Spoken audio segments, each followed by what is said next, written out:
ప్రభువైన యేసుక్రీస్తు నామమున అందరికీ హృదయపూర్వక వందనములు. ఈరోజు అంశము క్రైస్తవులు పెందలకడనే లేచి అలవాటు చేసుకోవాలి. ఎందుకు ఉదయకాలం మందు లేచి ప్రార్థన చేసుకునే అలవాటు ఎందుకు చేసుకోవాలంటే, ఆ సమయంలో మనసు ప్రశాంతంగా ఉంటుంది. ఎటువంటి ఆలోచనలు కూడా మనలో నెమరవేయవు.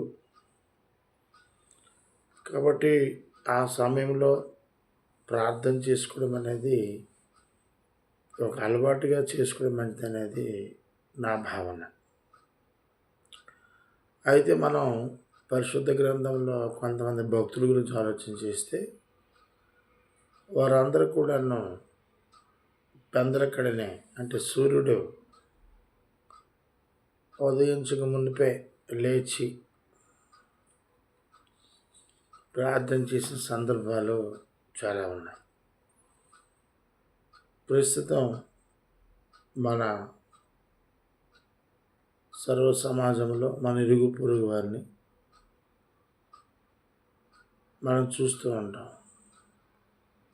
ఈ కార్తీక మాసాలు అనేవి వారు ప్రారంభంతోనే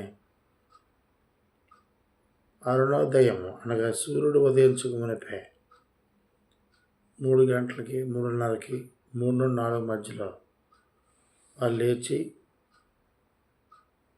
స్నానం ఆచరించి వారు ఏదో నమ్మినటువంటి దైవాన్ని ఆపాదించుకొని భక్తి చేస్తూ ఉంటారు. వారి దేవుడిని ఎరిగిన మనము, క్రీస్తు ద్వారా పరమాత్మని ఎరిగిన మనము ఇంకెంత భక్తి కలిగి ఉండాలి, ఎంత భయభక్తులు కలిగి ఉండాలనేది మీరు ఆలోచించేయండి. అయితే ఈరోజు చాలామంది క్రైస్తవ సమాజం పెందలకడనే లేచే అలవాటు చాలామందికి తక్కువ.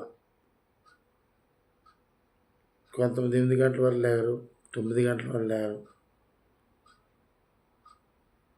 అది మంచిది కాదు అనేది నా అభిప్రాయం. మనము పరిశుద్ధ గ్రంథంలో భక్తుల సంగతి విచారం చేస్తే, చాలామంది సూర్యుడు రాకమునిపే పెందలకడనే లేచి వారు దేవుణ్ణి ప్రార్థించినట్టు మనం చూడగలం. ఆదికాండం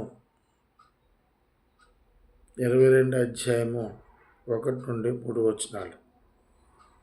తెల్లవారినప్పుడు అబ్రహాము లేచి తన గాడిదకు గంత కట్టి తన పనివారిలో 2 తన కుమారుడగు ఇస్సాకును వెంటబెట్టుకొని దహనబలి కొరకు కట్టెలు చీల్చి లేచి దేవుడు తనతో చెప్పిన చోటికి వెళ్ళాను. గమనించండి, తెల్లవారిని అబ్రహాము లేచాడు. అబ్రహాం గారికి దేవుడు పరీక్ష పెట్టాడు. నీవు ఎక్కడైనా కుమారుడు నాకు బలిగేవాడు. ఈ బలిగా ఇవ్వాలనుకున్నటువంటి అబ్రహాం గారు తన అంతరంగంలోనే బలికి సిద్ధపాటు కలిగి, బలి అనేది ఎప్పుడైనా ఇవ్వచ్చు, కానీ అంత తెల్లవారి లేచి వెళ్ళిపోయిన పరిస్థితికి వచ్చింది అని అంటే అదొక ఆయనకి అలవాటు. ఇది అంటే తెల్లవారు లేచి ప్రార్థన చేసుకునేవాడు అనమాట. అలాగే మనం ఆదికాండం 28వ అధ్యాయం 18 వచనం చూస్తే, పరలోకపు గవిని ఇదే అనుకున్నాను, తెల్లవారినప్పుడు యాకోబు లేచి తాను తలగడగా చేసుకున్న రాయి తీసి దానిని స్తంభముగా నిలిపి దాని కొన మీద నూనె పోసాను. యాకోబు గారు కూడాను తల్లి రిబ్కా చక్రం ప్రకారము లాభాన్ని తన మామంటికి బయలుదేరుతున్నప్పుడు ప్రయాణ మార్గ మధ్యంలో పడుకున్నప్పుడు ఆయన రాత్రి కలగంటాడు. ఇదేదో దేవుని స్థలంలాగే ఉంది అనుకొని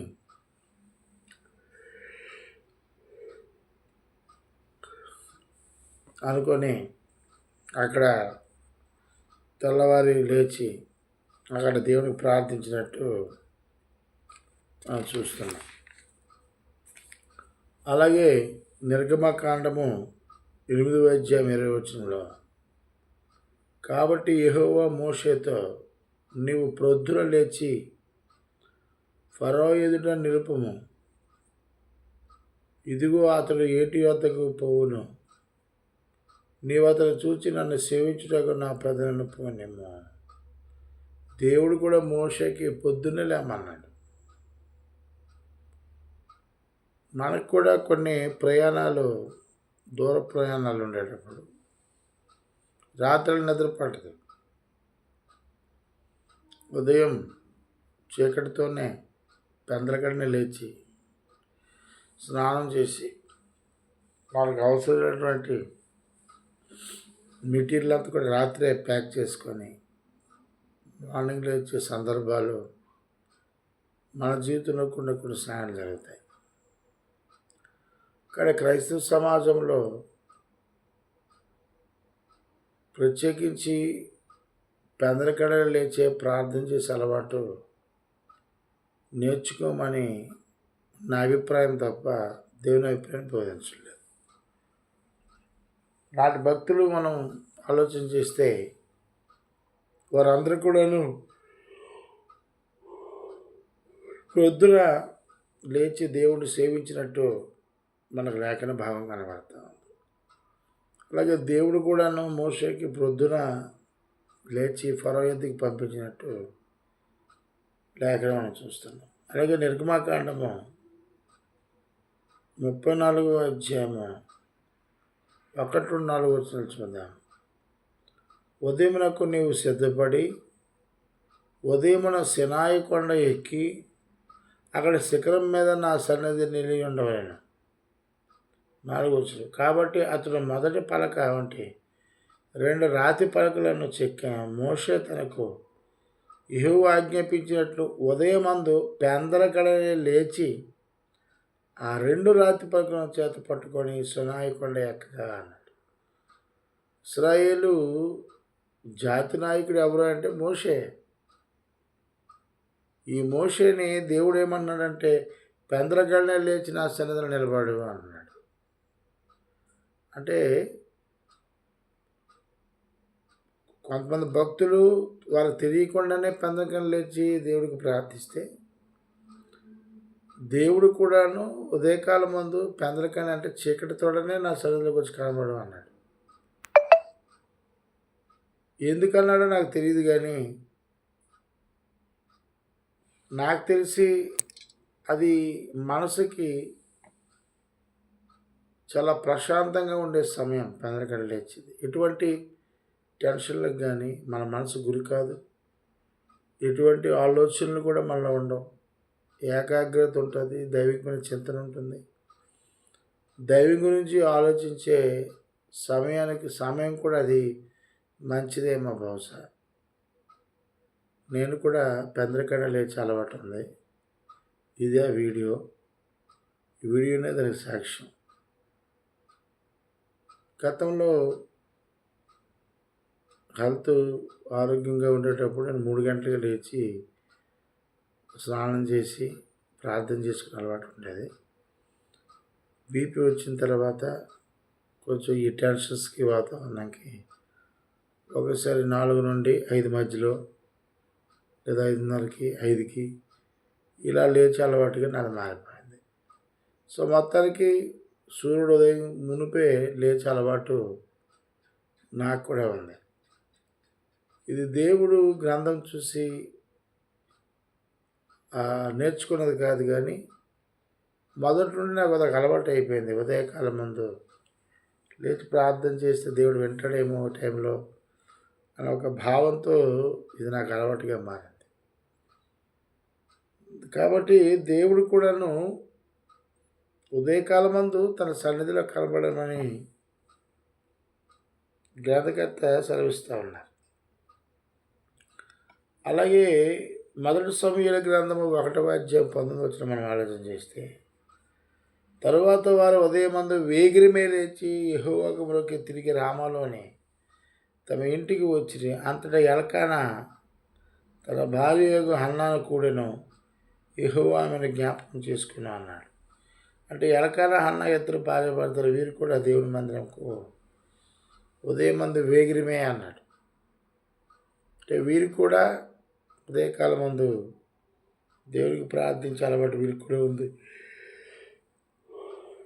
అలాగే యోబు గ్రంథము 1వ అధ్యాయం 5వ వచనం మనం ఆలోచన చేస్తే, వారి వారి విందు దినములు పూర్తిగాగా యోబు తన కుమారుల పాపము చేసి తమ హృదయములలో దేవుడు దూషించలేమో అని వారిని పిలువనంపించి వారిని పవిత్రపరిచి అరుణోదయమును లేచి, అంటే అరుణోదయం అంటే సూర్యుడికి మరో పేరుడు అరుణుడు అంటారు.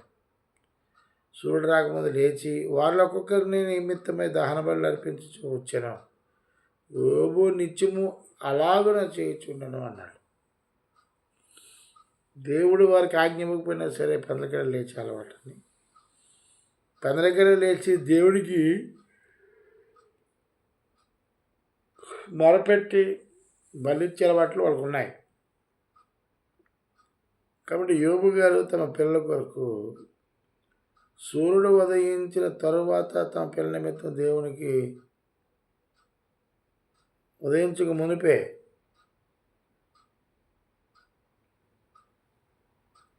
తమ పిల్లల నిమిత్తం దేవునికి ప్రాయశ్చిత్త బలి ఇచ్చినట్టు మన గ్రంథం కనబడుతుంది. ఇప్పుడున్నటువంటి తల్లిదండ్రులు కానీ ఇప్పుడున్న పిల్లలు కానీ ఎవరు కూడా ఉదయకాలం ప్రార్థన చేయటం లేదు. యెషయా గ్రంథము 14వ అధ్యాయం 1-2 వచనాలు, ఇశ్రాయేలు నీ పాపము చేత నీవు కూలితువు గనుక నీ దేవుడిని యెహోవా తట్టుకు తిరుగుము. మాటలు సిద్ధపరచుకొని యెహోవా యొద్ద తిరుగుడి. మీరు ఆయనతో చెప్పు వలనవేదేమనగా, మా పాపములన్నిటినీ పరిహరింపము. ఎడ్లకు బదులుగా నీకు మా పెదవులను అర్పించుచున్నాము. నీవు అంగీకరింపదగినవి అవే మాకున్నవి. వాళ్ళు ఈ బ్యాచ్ ఏంటంటే వాళ్ళు ఎద్దులు మేకలు ఇచ్చారు తప్ప దేవునికి పెదవులతో ప్రార్థిస్తారు తప్ప మనసుతో దేవునికి ప్రార్థన చేసే పరిస్థితులు అక్కడ లేదు. కాబట్టి దేవునితో క్రైస్తవుడు జీవితం అరుణోదయము సూర్యుడు ఉదయించుకు మునుపు నుండే ప్రారంభం అవ్వాలి. అది క్రైస్తవ జీవితానికి ఎంతో మేలు చేస్తుందనేది నా అభిప్రాయం. ఇప్పుడు కూడా చాలామంది భక్తులు పెందలకడ లేచి వారి పరుపుల మీద వ్యక్తిగతంగా ప్రార్థన చేసుకొని మరలా కుటుంబ సభ్యులతో ప్రార్థన చేసుకొని దేవునికి లేచి లేవగానే దేవునికి మొదట ప్రాధాన్యత ఇచ్చి తర్వాత ఆ దినమంతా కూడా వ్యక్తిగత ప్రార్థనలో బిజీగా ఉంటారు. కాబట్టి విలాప వాక్యంలో 2వ అధ్యాయం 19వ వచనంలో నీవు లేచి రేయి మొదటి జామున మొర్రపెట్టుము అన్నాడు. విలాప వాక్యంలో ఆలోచన చేస్తే 2వ అధ్యాయం 19వ వచనంలో నీవు లేచి రేయి మొదటి జాము ఎప్పుడు 3-4 మధ్యలో, 3-5 మధ్యలో మొదటి జాము, రెండవ జాము 5-7 మధ్యలో, కాబట్టి నీవు లేచి రేయి మొదటి జామున మొరపెట్టుము. నీళ్లు కుమ్మరించినట్లు ప్రభు సన్నిధిని నీ హృదయమును కుమ్మరించుము. నీ పసిపిల్లల ప్రాణము కొరకు నీ చేతులను ఆయన తట్టు ఎత్తుము. ప్రతి వీధి మొగను ఆకలి కొని వారు మూర్ఛిల్లుచున్నారు. నువ్వు లేచి ప్రార్థన చేయాలి. నీ పిల్లలతోనూ కలిసి ప్రార్థన చేయాలి. పిల్లలు చాలామంది తల్లిదండ్రులు ఏం చేస్తారంటే ప్రార్థన చేసుకుంటారు, పిల్లల్ని లేపరు. పడుకొని చిన్నపిల్ల కదా అంటారు. వారికి అలవాటు కలగాలంటే వారు కూడా లేపాలి. కొంతమంది భర్త చేస్తే భార్యకి లేపడు. నా భార్య అంటే ప్రేమడు పడుకోనండి, రాత్రి అంతా అలసిపోయిందని. అలసరి ప్రాణములను నెమ్మదిచ్చేవాడు దేవుడే. కాబట్టి పెందలకైన ప్రార్థన అనేది దేవుడు కూడా తమ భక్తులకు ఆదేశించినట్లు ఆజ్ఞాపించడం కనబడుతూ ఉంది. కొంతమంది భక్తులకి ఉదయకాలం లేవాలని దేవుడు ఆజ్ఞించి తెలియకపోయినా సరే అది వారికి ఒక అలవాటుగా మారినట్టు కూడా మనం చూస్తున్నాం. అబ్రహాం గారు కానీ, యాకోబు గారు కానీ, మోషే గారు కానీ, ఎలకనా హన్నా అనే భార్య భర్తలు గారు కానీ, యోబు గారు కానీ ఉదయకాలం ప్రార్థన చేసినట్టు మనం లేఖన ఆధారం చూసాం. అలాగే 2 దినవృత్తాంతములు 29వ అధ్యాయం 20వ వచనంలో అప్పుడు రాజుని హిజ్కియా పెందరకడలు లేచి పట్టణపు అధికారులను సమకూర్చుకొని యెహోవా మందిరానికి పోయాను. రాజుకి అంత బిజీ షెడ్యూల్ ఉంటుంది, ఖాళీ ఉండదు. ఒక సంస్థానానికి ఆయన నాయకుడు రాజు. మంత్రివర్గం ఉంటుంది. ప్రజల సమస్యలు మీద ఆయన చేయాల, కాబట్టి ఖాళీ ఉండదు. కాబట్టి ఇదిగా ఏం చేస్తాడంటే పెందరికల్లే లేచి పట్టణ అధికారులను సమకూర్చుకుని యెహోవా మందిరముకు వెళ్ళాడు. రాజు వెళ్ళాడు కానీ మనం వెళ్ళలేకపోతున్నాం, మనం లేచి వెళ్ళలేకపోతున్నాం. ఇర్మియా గ్రంథము 25వ అధ్యాయం 3వ వచనం ఆలోచన చేస్తే ఆమోను కుమారుడు యోధా రాజునైన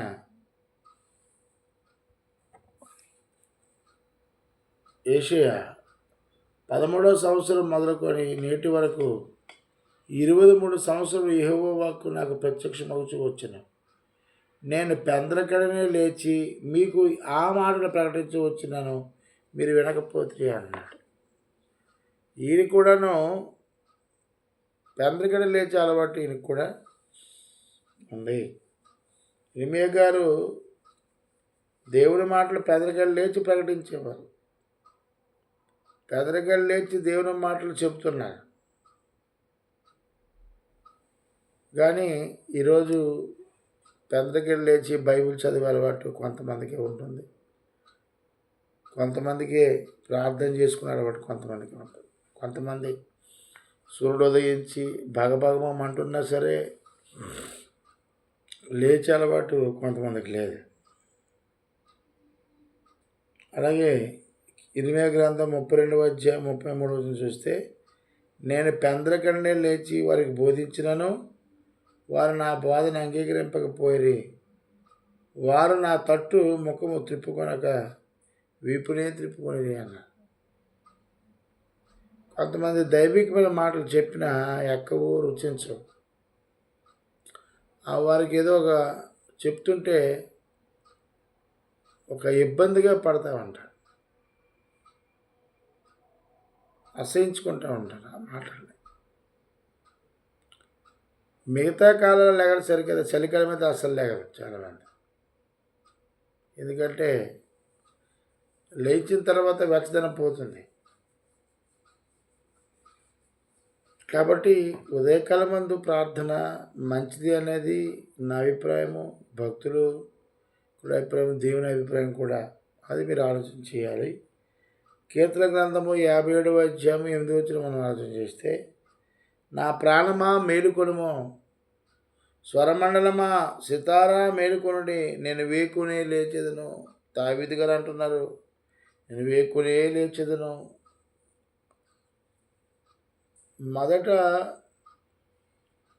మానవుని యొక్క జీవన శైలి, క్రైస్తవుడి యొక్క జీవన శైలి దేవుని ప్రార్థనతోనే ప్రారంభమవ్వాలి.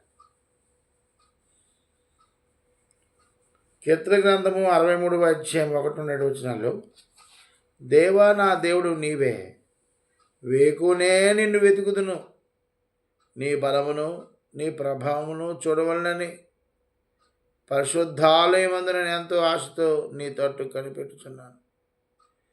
నీళ్ళు లేక ఎండి ఉన్న దేశమందు నా ప్రాణము నీ కొరకు తృష్ణుకొని ఉన్నది. నీ మీద ఆశ చేత నిన్ను చూడవలని నా శరీరము కృషించున్నది అన్నాడు.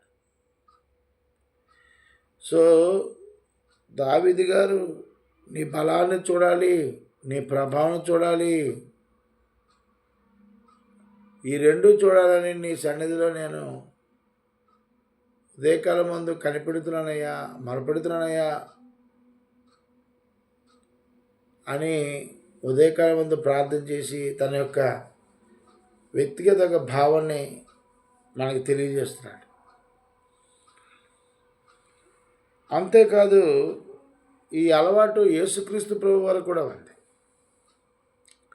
పెందరగడ లేచి దేవునికి ప్రార్థించే అలవాటు నాటి భక్తులు అబ్రహాం గారి నుండి మొదలుకొని నేడు దావీదు వరకు ఆ వంశంలో చూస్తే క్రొత్త నిబంధనకు వారసుడైనటువంటి క్రీస్తు కూడా సమస్త మానవ జాతి పాపల కొరకే ప్రాణం పెట్టిన కొంచెం క్రీస్తు దేవుడితో సమానుడై ఉండి దేవత్వం కలిగినటువంటి క్రీస్తు లోకానికి సాధారణ మానవుగా వచ్చినప్పటికి కూడా దైవ చిత్తాన్ని నెరవేర్చిన కొంచెం క్రీస్తు. ఆయన కూడాను పెందరగడి లేచి ప్రార్థన చేసే అలవాటు ఉంది.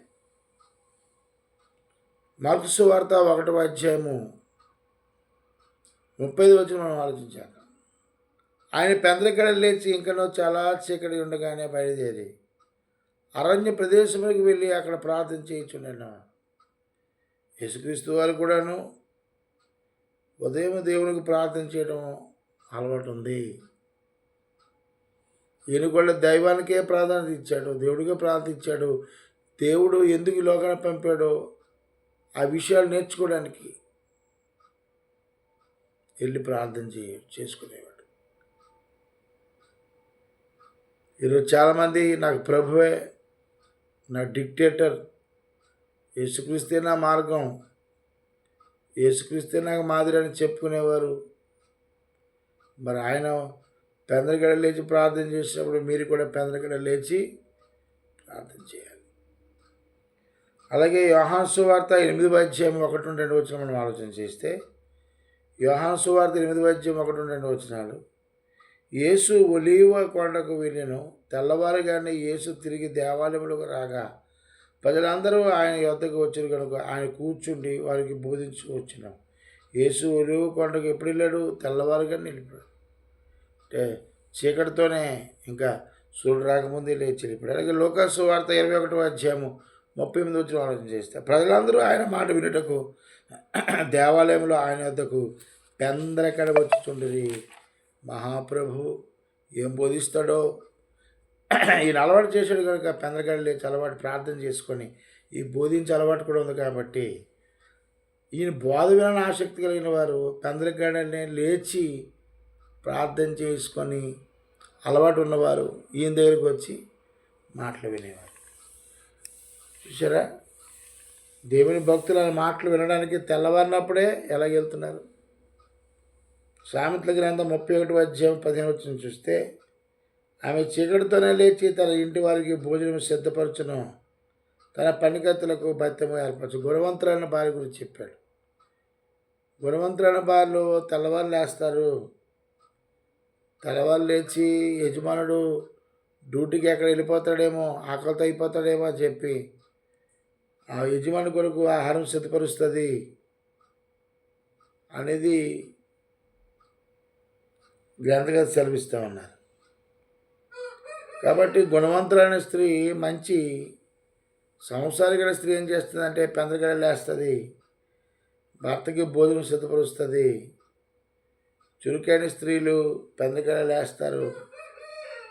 బద్ధకిష్ట స్త్రీలు కొంచెం కుడుకుకు ఇష్టపడతా ఉంటారు.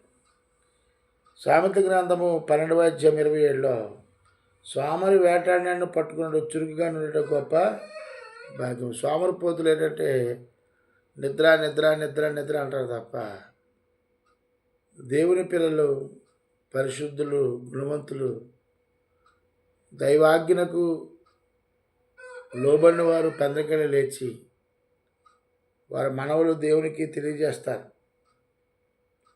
కాబట్టి మన అందరము చురుగ్గా ఉండాలి. అది మనకి ఎంతో భాగ్యం. ఉదయకాలం మందు పెందరికలు లేచి పరమాత్ముడైనటువంటి దేవుడికి తన కుమారుని యేసుక్రీస్తు ద్వారా కీర్తించడము, మహింపరచడం, ప్రార్థించడం అనేది అలవాటుగా చేసుకోవాలి.